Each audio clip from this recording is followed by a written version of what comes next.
Bonjour, bonsoir YouTube, j'espère que vous allez bien. J'ai l'immense honneur de vous souhaiter la bienvenue dans les chroniques d'Aïdeline, avec mon collègue Arxel, ici présent. Est-il là? Arxel. Bonsoir à tous, j'espère que vous allez bien en cette soirée. Nous nous sommes donc mis en quête d'érudition, afin de comprendre la richesse du monde qui nous entoure. Voici donc nos premières révélations sur la cosmogonie des Herzéens. Un peu d'étymologie pour commencer. Qu'est-ce que la cosmogonie? Provenant du grec cosmo, monde, et gon, engendré, il s'agit de récits mythologiques décrivant et expliquant l'origine du monde. Attention, ces sources ne sont pas forcément fiables puisqu'il s'agit d'écrits provenant des érudits des Herzéens. Nul doute que l'histoire du monde qui nous entoure renferme encore beaucoup de secrets qu'il nous reste à découvrir. Voici comment le mythe de la création nous est conté. Nous avons un sub, merci.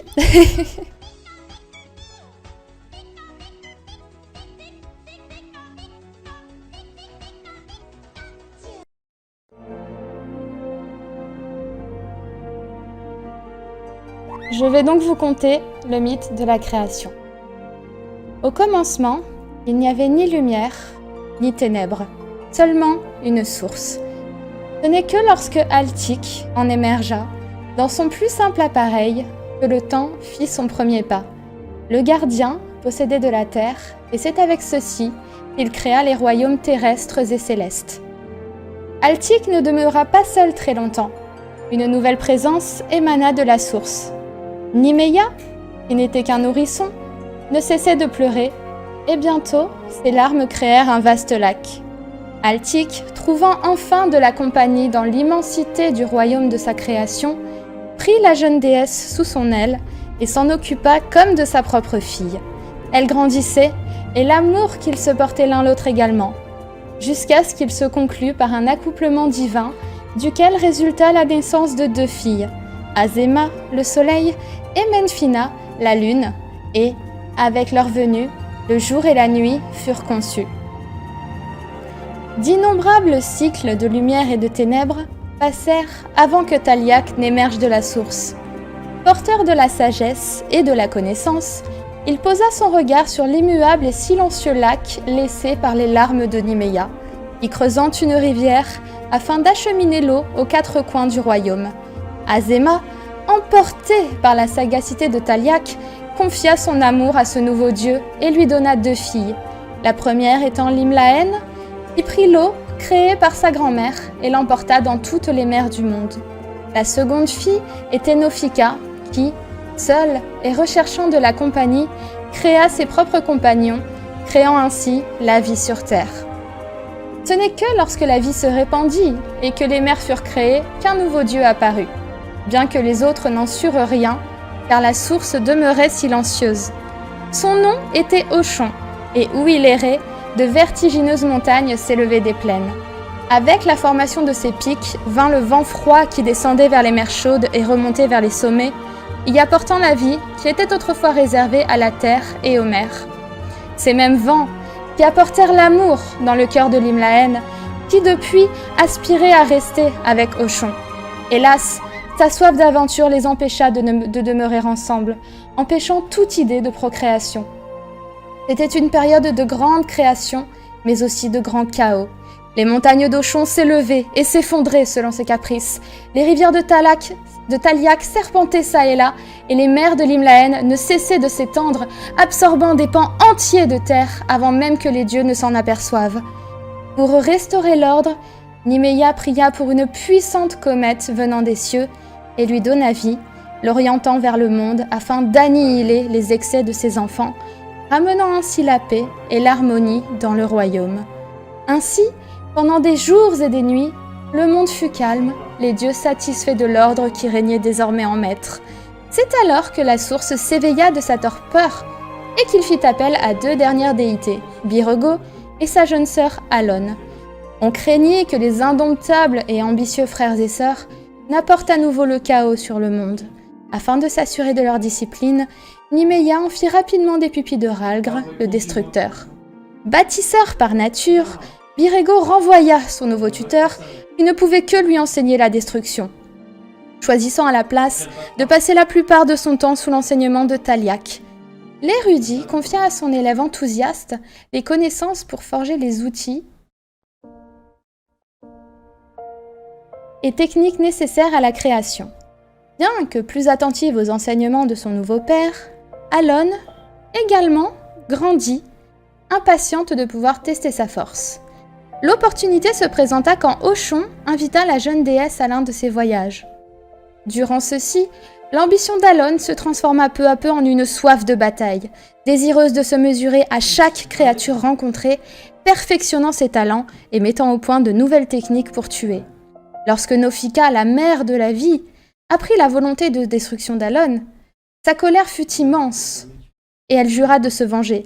Mais la furie ignora le défi de la matriarche, élargissant un peu plus le fossé entre elles. Auchon, sous le poids de sa responsabilité, proposa un plan pour calmer Nofika. Depuis les montagnes de sa création, il invoqua une fontaine de magma qui s'écoula sur la terre.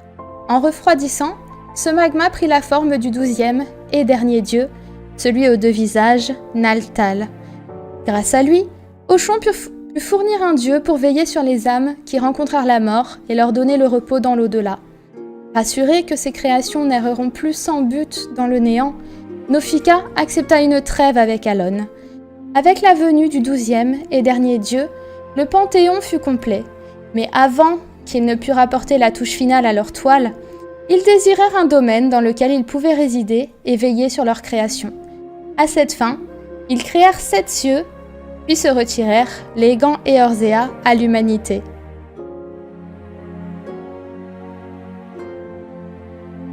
Après avoir abordé le mythe de la création éorzéenne, il était crucial de définir qui sont ces 12 divinités chéries des divers peuples éorzéens. Aussi, nous allons démontrer à quel point ces dieux occupent une place prépondérante dans la société. Si beaucoup connaissent le fameux Temple des 12, situé au nord de la hutte de Hawthorne, dans la forêt de Sombre Linceul, l'histoire de ceux pour qui ce temple a été bâti est beaucoup moins connue. Mais rassurez-vous, aujourd'hui vous deviendrez des experts en théologie éorzéenne. Il y a fort à parier que vous avez déjà vu et lu beaucoup plus que ce que vous ne croyez à propos de nos chères divinités, et que, pendant votre évolution dans Final Fantasy XIV, vous vous êtes toujours interrogé sur la signification de ces illustrations de mandats, qu'ils soient de combat, de récolte ou d'artisanat. Dans le but de ne perdre personne, nous prendrons donc ces dieux et déesses dans leur ordre d'apparition du mythe de la création. Il est fort probable que vous reconnaissiez quelques références à ce que vous avez déjà pu voir lors de vos aventures dans le monde d'Idaellim. Commençons par Altik. Symbolisé par le sablier, représenté comme un empereur au visage austère portant une hache de guerre faite de mithril, Altik le contemplateur est le dieu du temps et de l'espace. Il est associé à la 12e lune du calendrier éorzéen et porte la terre pour élément. Adulé par ceux qui cherchent le savoir dans le passé à l'image de Sainte Mérial, archéologue ayant mis à jour les ruines de Sylvie. Les Éorzéens cultivent également une variété rare de lavande appelée sobrement lavande d'Altik, qu'on dit prisée des nobles des contrées de Radzatan. Selon les légendes, ce n'est ni plus ni moins que lui, ainsi que sa sœur Nymeia, qui confièrent à Midgardsormr la lourde tâche de veiller sur le lac Pleurargent, alors considéré comme source de toute eau et de toute magie. Si vous levez les yeux au ciel, il se peut que vous voyez une formation de 6 étoiles de couleur jaune. La constellation du tronc s'offre à vos yeux. Et qui sait, si vous adressez vos prières au contemplateur, peut-être y répondra-t-il. C'est d'ailleurs le premier des 12 que nous évoquons ici à posséder sa représentation en tant qu'arcane d'astromancie sous la forme d'un arbre géant dont le tronc est constitué du corps de Midgardsormr, père des dragons. Vient ensuite Nymeia, la déesse en charge de la supervision des corps célestes et maîtresse de la destinée, représente l'eau et est associée au 4e mois éorzéen. Nymeia la fileuse, au voile aussi blanc que soyeux qu'on représente avec un rouet, est surtout présente dans les poches de n'importe quel éorzéen. Je ne parle bien évidemment pas du lys, qui est sa fleur emblématique, mais bel et bien du gil, et plus précisément la pièce de 100 gil qui est frappée par son profil. Il est d'ailleurs communément admis que les divers parieurs remettent en question son jugement pour le meilleur ou pour le pire, tandis que les artisans couturiers s'en remettent à elle pour leur création. Et je serais bien curieux de connaître l'avis de Redolent Rose, le maître de la guilde uldienne, sur la question. Sagesse et charité sont les vertus qu'elle représente, et Sainte Latmé est la plus représentative de la charité, car elle se dévoue de son vivant à apprendre l'art de la fileuse à qui le voudrait sans jamais rien demander en retour. Si vous prêtez attention aux diverses versions, vous entendrez que Nymeia est soit la maîtresse, soit la compagne de Rhalgr le Destructeur, mais ça, nous allons y revenir plus tard. Vient ensuite Azéima, la déesse du soleil et des investigations, n'en déplaise à notre cher Hildibrand. Par ailleurs, sachez que le soleil en Eorzea est appelé Azéima, tout comme la lune est appelée Menphina, mais en ce qui concerne cette dernière, nous allons voir ça tout de suite après. Azéima la gardienne est la seconde à posséder sa représentation sous la forme d'une arcane. On peut l'y voir habillée d'une parure carmin portant éventail et balance. Elle est associée à diverses choses telles que le feu, le 9e mois du calendrier éorzéen, la vérité absolue et beaucoup d'autres choses que je vais vous raconter à présent. En Eorzea, certains peuples et villes sont placés sous l'égide d'une divinité tutélaire.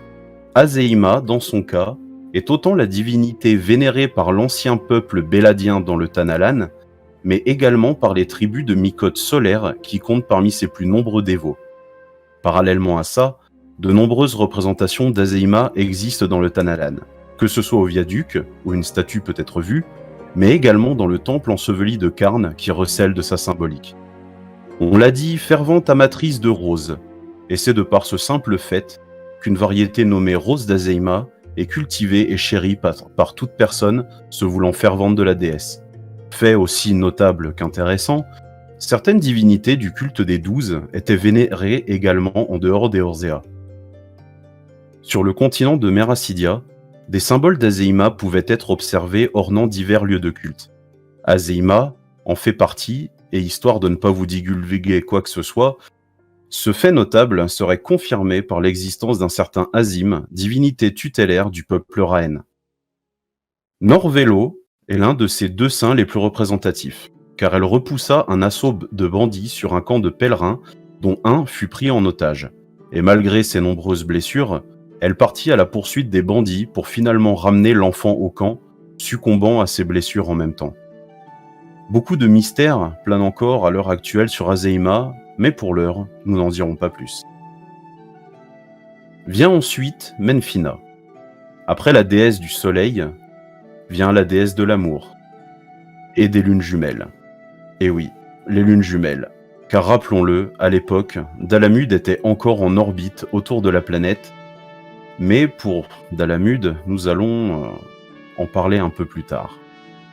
Elle est donc la sœur d'Azéima et l'amante d'Ochon, et lorsque nous aborderons l'Imlaen, j'aurai une petite anecdote sympathique à vous raconter. Non contente d'être donc liée à Dalamud et à l'amour, Menphina est également la divinité tutélaire de l'ethnie lunaire de la race Mycoses. De ce fait, c'est vers elle que l'intégralité des prieurs des Éorzéens en manque d'amour se tourne. Elle commande la glace, possède la poêle comme symbole, et est représentée par le second mois du calendrier éorzéen. Son plus grand enseignement en tant que déesse est que notre valeur n'est pas uniquement représentée par l'amour que nous pouvons recevoir, mais aussi par celui que nous pouvons donner. Et c'est un bien beau message s'il en est. Parlons maintenant de sa lune mineure, Dalamud, qui vont de pair l'un de l'autre, car il est dit que l'astre est le chien fidèle de Menphina, celui qui défend sa maîtresse contre les agresseurs. Lorsque Dalamud se teinta de rouge, beaucoup ont cru que le chien fidèle se baignait dans le sang des ennemis de la déesse, tandis que vers Ishgard, les astrologues sans doute paniqués prirent ce signe comme celui de l'éveil de Nidhogg. Pour continuer sur une note plus légère, sa fleur est le magnolia, une fleur fragile symbolisant la dignité et la joie. Elle rappellera sans doute quelque chose à certains d'entre vous. Sa sainte la plus représentative est Sainte Mochian, comme l'arboretum en arrière-pays dravanien.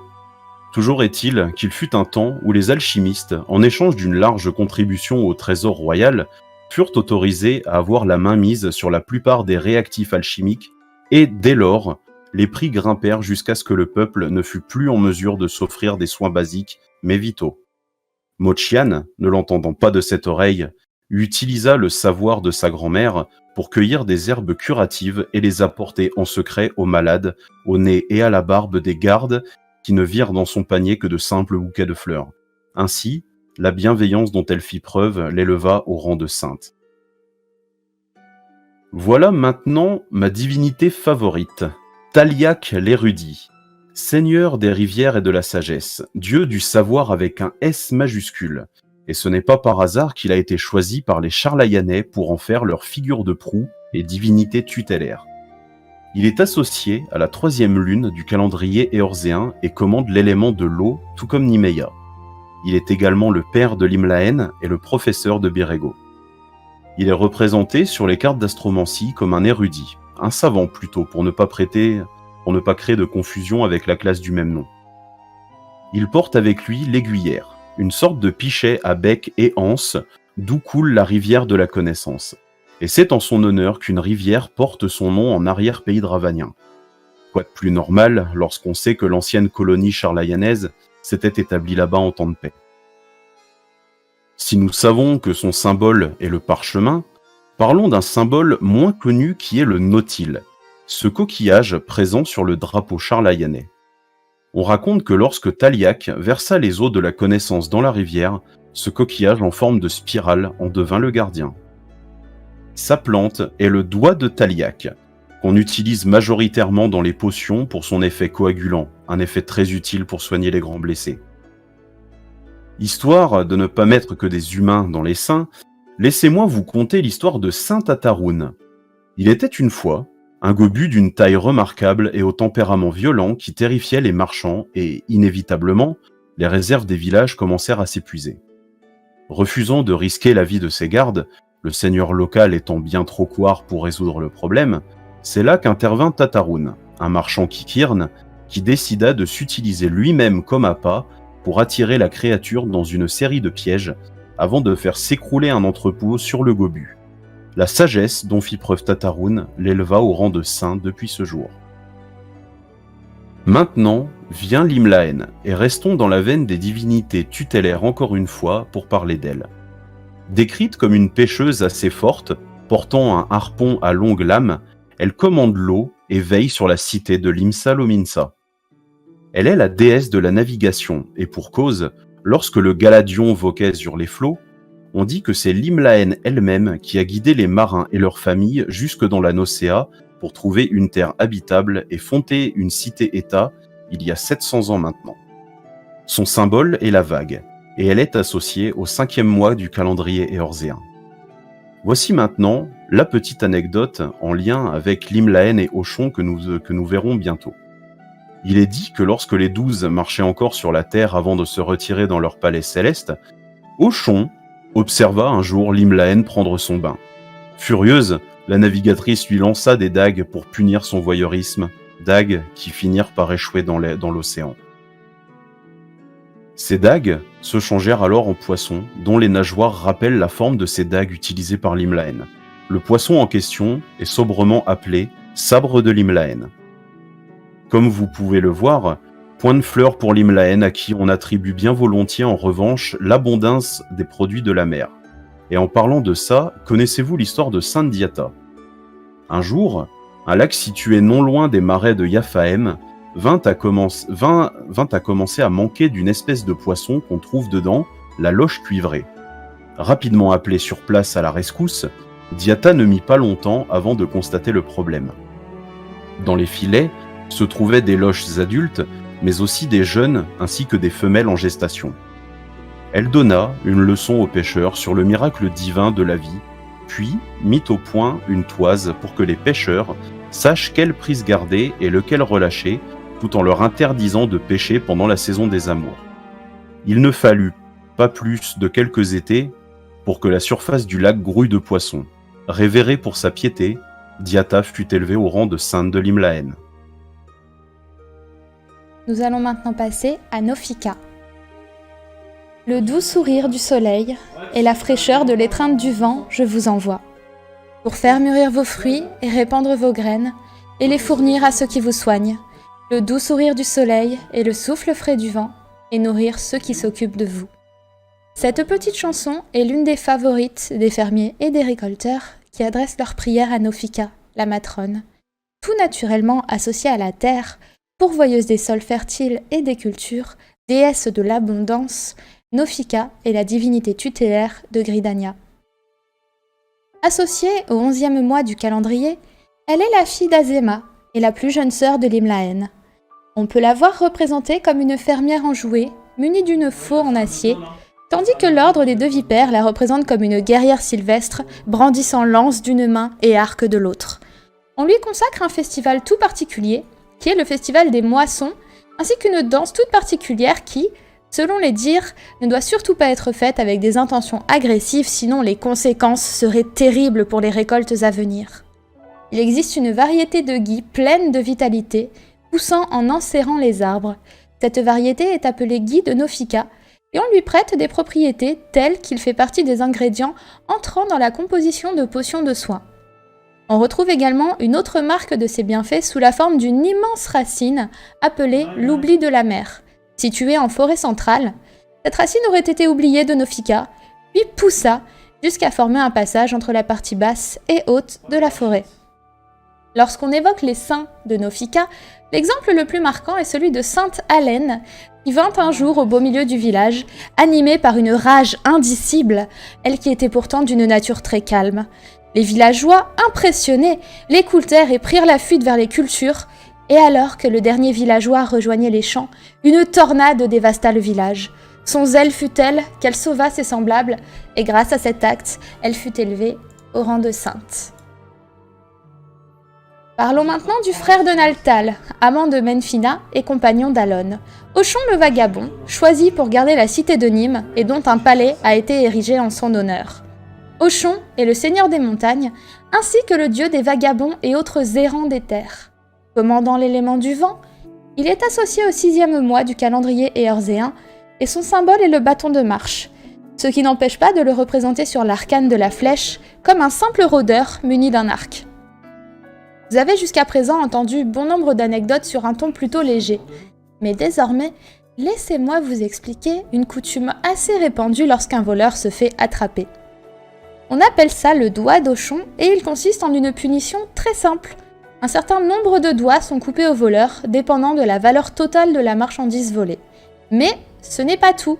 Les doigts sont ensuite bénis par un prêtre, changeant ces derniers en reliques divines que caravanes et voyageurs portent sur eux, car il est dit que le doigt pointera forcément vers un chemin sûr et sans danger. On prête à l'hibiscus d'Ochon des propriétés curatives qui dépendent souvent de l'apothicaire qui le vend. Appelée sang du vagabond, cette mixture colore l'eau de l'infusion d'une vibrante couleur rouge. Pour illustrer le mieux Ochon, et sans doute pour que vous vous fassiez une idée de ce que peuvent être les aventuriers qui le prient sur leur route, je vais vous parler de Saint Jérôme. Saint Jérôme était un homme de grande renommée, réputé pour sauver ses dames des esclavagistes.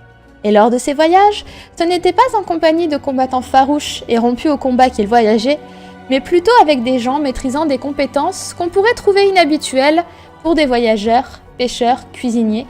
Ces derniers rencontrés le long de la route constituaient un avantage indéniable et ce qu'il leur manquait en compétences martiales, ils le compensaient en compétences usuelles. Jérôme, pour son cas, chérissait de très loin ses amitiés durables forgées le long du chemin. Pour la concorde dont il a fait preuve, lui et sa compagnie inhabituelle, il fut élevé au rang de saint. Voici le Dieu que tous nos chers artisans feraient mieux de prier avant de se lancer dans n'importe quel ouvrage, petit ou grand. Possédant la main comme symbole, commandant la foudre, protecteur des arts et fournisseur de l'industrie et de l'architecture, Birego l'artisan, représenté comme un forgeron tenant un marteau à 2 têtes, est le plus vieux frère d'Alon, le fils de Ralgre et l'apprenti de Taliac. Il sera plutôt commun lors de vos pérégrinations en Éorzéa d'entendre des artisans de tous horizons louer Birgo et prier pour qu'il guide leurs outils pendant la fabrication, et même Godbert Manderville lui demande sa faveur, c'est-à-dire à quel point il est important. Il est représenté sur les arcanes d'astromancie par le biais de la tour, et pas n'importe laquelle. Une immense tour bombardée régulièrement d'éclairs par un Rhalgr jaloux, mais il est dit qu'il n'est rien que Byrego ne peut construire, peu importe comment Rhalgr le détruira. Pas de fleurs ou de poissons pour Byrego. À la place, la divinité prête son nom à une excavatrice massive dans le désert de Sagoli, cette dernière servant ultimement à mettre à jour d'anciennes ruines souterraines. Son unique saint est Bascal, représentant la dévotion.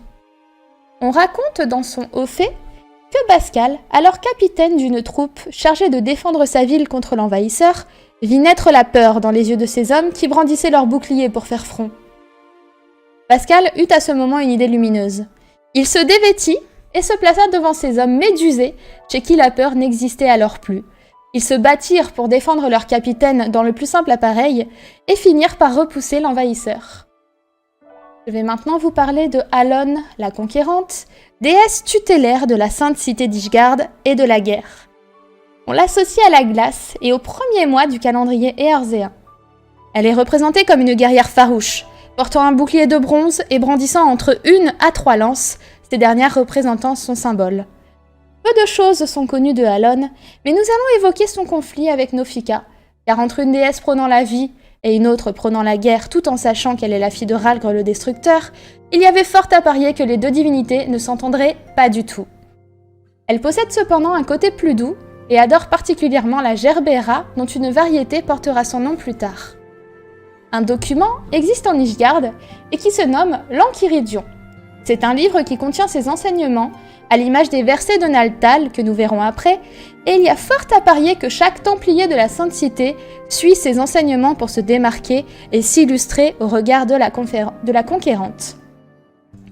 Ser Danifen est le saint le plus représentatif de la bravoure lorsqu'on l'associe à Alone. En effet, ce chevalier a vaincu un terrible basilisque sur les rives de la Vélodina, là où de nombreux mercenaires avaient été pétrifiés les uns après les autres. Usant d'un stratagème simple qui consistait à occulter la vision offerte par son home, Ser Danifen traqua et tua la bête en se référant uniquement au son de ses griffes sur le sol. Cet acte l'éleva donc au rang de saint. Rhalgr le Destructeur, divinité protectrice d'Alamigo, père de Byrego et de Alone. Commandeur de la foudre et représenté dans le 8e mois du calendrier éorzéen. Même si la divinité est représentée comme un mage portant un bâton de bronze possédant le météore pour emblème, il est également tenu en très haute estime tant par le peuple migois que par les martialistes issus de cette nation, les moines de l'ordre du Point de Rhalgr. Lorsque l'on parle de destruction, c'est souvent ce dieu qui revient dans les bouches et il serait même à l'origine d'un châtiment divin lancé sur ceux ayant osé défier ses préceptes. Vous l'aurez compris, on ne plaisante pas avec le Destructeur, et lorsque son nom est employé, c'est parce qu'il va s'agir rapidement d'aller affronter des ennemis coriaces. Certains érudits voient même des similitudes entre Rhalgr et Ramuh, qui possèdent tous deux des symboliques fortes liées tant à la foudre que le rapport au bâton du jugement. Bien entendu, il ne s'agit là que de simples croyances, mais rien n'affirme avec certitude qu'ils ne furent pas liés dans les temps anciens, où les croyances en étaient encore à leur balbutiement. Peu d'autres choses existent sur Rhalgr, et ses diverses interventions dans l'histoire d'Eorzea seront abordées plus tard. Parlons donc de son saint le plus représentatif. L'histoire retiendra Vargbar comme un chef pionnier, voyant l'autre comme son prochain, toujours respectueux et enjoué lors de ses contacts. C'est grâce à ses bons sentiments que la colonie qu'il dirigeait passa à travers maintes épreuves, mais sa légende ne s'arrête pas là. Il arriva en effet à briser les barrières de la langue pour s'allier avec des hommes bêtes, et ce, jusqu'à sa mort, où autant ces derniers que les membres de sa communauté se rassemblèrent pour le pleurer, faisant de lui un parangon de la sincérité. Voici enfin le dernier dieu, ou plutôt les derniers selon les versions.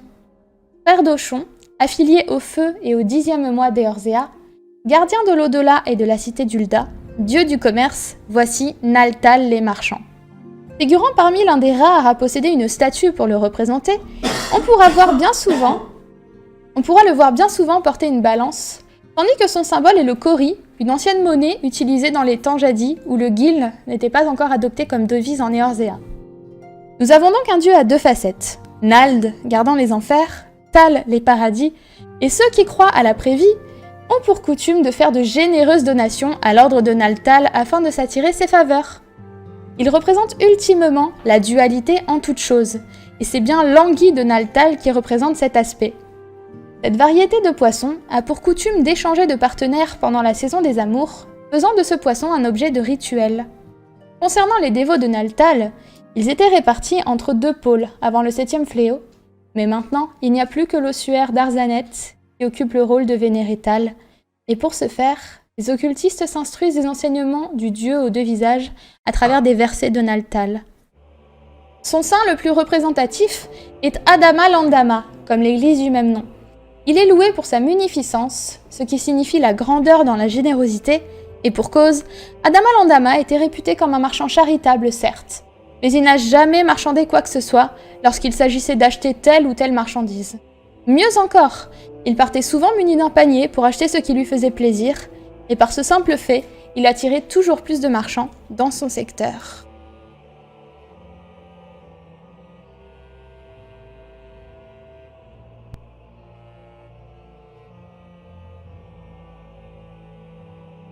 Nous allons maintenant passer à la partie suivante, et vous avez certainement déjà vu ou entendu certains des dirigeants des cités-États jurer par les 7 enfers ou toute autre expression similaire.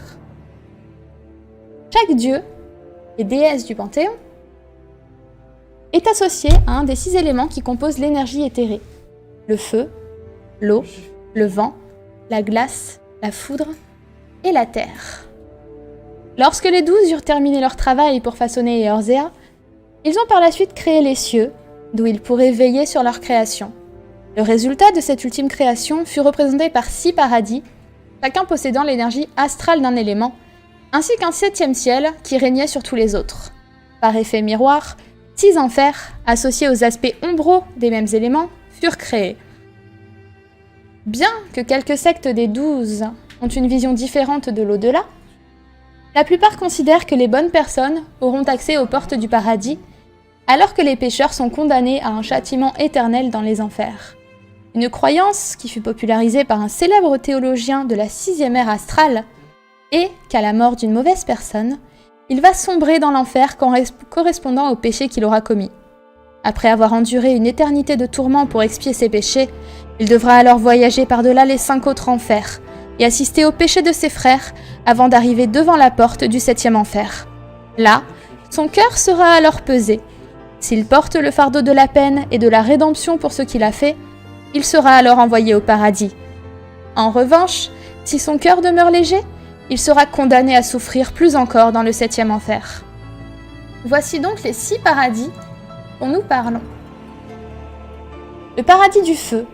Au sein de ce paradis du feu s'étend une cité sans fin, bâtie par Naltal, à l'aide de briques d'or fondues dans le soleil d'Azema. Ici résident les justes, honnêtes et philanthropes. Le 2e paradis est donc le paradis de l'eau. Pour créer la rivière qui s'y écoule, Nimeya fit fondre une étoile dans laquelle Taliak insuffla l'essence de la connaissance, puis la versa de son aiguière.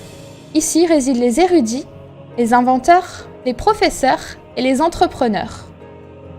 Dans le paradis du vent s'élève une haute montagne, au sommet de laquelle Oshon veille sur une mer infinie, sur laquelle règne l'Himlaen. Ici reposent donc les exploreurs et aventuriers, les alpinistes, les saints et tous ceux qui ont porté secours aux âmes en péril. Dans le paradis de glace, siège, au centre de ce paradis, un palais, de glace donc, issu de rayons de lune gelés et forgé par la lance de la furie elle-même. Ici reposent les héros épiques et les chevaliers servants, les bénévoles et les croyants. Au sein du paradis de foudre, on peut trouver une tour d'horlogerie imposante fabriquée par Birego avec le métal forgé à partir d'une comète et alimentée par Ralgr. Ici reposent les architectes, ingénieurs, révolutionnaires et vainqueurs face aux forces du mal. Enfin, pour créer le paradis de la terre, Nofika planta un jeune arbre qu'Altic fit grandir en modifiant le temps lui-même. Sous cette puissante sentinelle peuvent reposer les fermiers, naturalistes, historiens et archéologues. Terminons maintenant avec les enfers. L'enfer de feu s'est formé lorsque les décombres laissés, après la création de son homologue céleste, ont été jetés du firmament dans la sombre fosse et mis à feu. Ici, brûlent ceux qui ont mal jugé leur père, qui ont escroqué leurs clients, et ceux qui ont offert et accepté des pots de vin. L'enfer de l'eau. À partir du lit de la rivière céleste, des gouttelettes abandonnées tombèrent dans la fosse sombre, où elles se sont accumulées et ont stagné, créant ainsi l'enfer de l'eau. Dans cet enfer, sont condamnés à la noyade les trompeurs et les faux prophètes. Pour l'enfer du vent, des rafales venues d'en haut déclenchent de terribles tempêtes dans la fosse, créant l'enfer du vent. Ici, les bandits de grand chemin, les profanateurs de la terre et de la mer et les pirates souffrent, alors que l'air arrache leur chair des os et l'âme de leur chair. Du palais glacé de Halon, chutent des fragments de glace perçant dans la sombre fosse, créant l'enfer de glace. Ici, souffrent les lâches, les déserteurs et ceux qui se sont rendus coupables d'adultère. Pour l'enfer de foudre, des fragments de la comète chargés en électricité tombèrent dans la sombre fosse pour former l'enfer de foudre, un endroit damné pour les vandales, seigneurs des bidonvilles et bellicistes. Pour l'enfer de la terre, des feuilles du grand arbre chutèrent et pourrirent dans la sombre fosse afin de créer l'enfer de terre, où gisent enterrés voleurs, profanateurs de la nature, les menteurs et les révisionnistes.